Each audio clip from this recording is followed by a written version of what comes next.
تستقبلي الطاقه الانثويه باش راجلك يبقى يعطيك كل نهار مليون وجوج المليون بحال كي كيدير سي دي اكس. شوف اختي، راه واخا تفعلي الطاقه الانثويه وتضلي تعومي بالريحه وتضلي ديري سكين كير وتعطري في راسك وتقدي في راسك، راه ما تتوقعيش من راجلك غادي يجي يعطيك مليون وجوج المليون. كيما شفت واحد الفيديو، راه هادشي اللي ولينا كنشوفو راه خطير. راه اللي كتعطر لراسها واللي كتزين لراسها ولراجلها بيان سور، ولكن بركه ما تبقاو تنشروا الفتنه كتبينوا للبنات ان باش راجلك يعطيك مليون ولا جوج المليون كل نهار، لا قالت لك كل نهار استقبلي الطاقه الانثويه وتعطري وديري وسكين كير. اوكي اختي، ولا داروا بحالكم مشاو داروا هادشي كامل وما لقاوش الفلوس مليون وجوج كل نهار ينوضوا يطلقوا ينوضوا يتقاتلوا بيناتهم. علاش؟ انا شفت واحد السيده دايره في الفيديو ديالها الا استقبلت الطاقه الانثويه راجلي غادي يبقى يعطيني مليون وجوج كل نهار. اولي ما فهمتش انا شنو هو هادشي.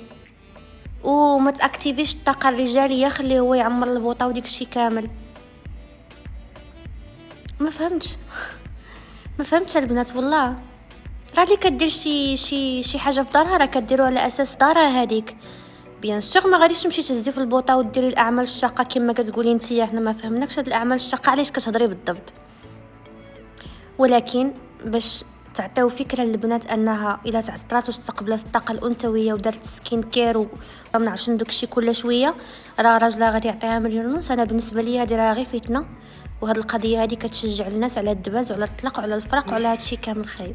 فعاود ما نقولوا تريحي تعطري ديها في راسك باش راجلك ما يشوفش وحده اخرى وهادشي. لا، حنايا غادي نستقبلوا الطاقه الانثويه ونبقاو نديروا سكين كير ونتهلاو في راسنا ونتعطروا كل شيء باش يكونوا كاملين رجال بحال سي دي اكس. سيدها هي اكس وما فهمتش. ونعاود نقولها انا كيبقاو فيا حدا يلاه متزوجه باقا صغيره، منين تسمعك كتقولي الا درتي وتعطرتي راجلك غادي يعطيك مليون وجوج كل نهار، علم الله فين غادي توصلوا من العدو للمحكمه الاسره. كوني انا بنت وعندي بزاف ديال الصحابات بنات متزوجات باقيين يلاه بادين حياتهم، وعندي اختي حتى هي متزوجه ما عمرنا ما شفنا هذا الشيء. فكيما ما نبغيش شي حاجه تاثر على اختي ولا على صحاباتي ولا شي وحده قريبه ليا، ما نبغيها تاثر على حتى شي وحده نبغيها تاثر على حتى شي وحده من هاد البنات اللي كيبقاو ديما طالعين هابطين في انستغرام. فعافاكم البنات، ما تخليوش شي حاجه تاثر عليكم وما تغركم السوشيال ميديا، لحق السوشيال ميديا راه كيبينوا غير اللي بغاو هما.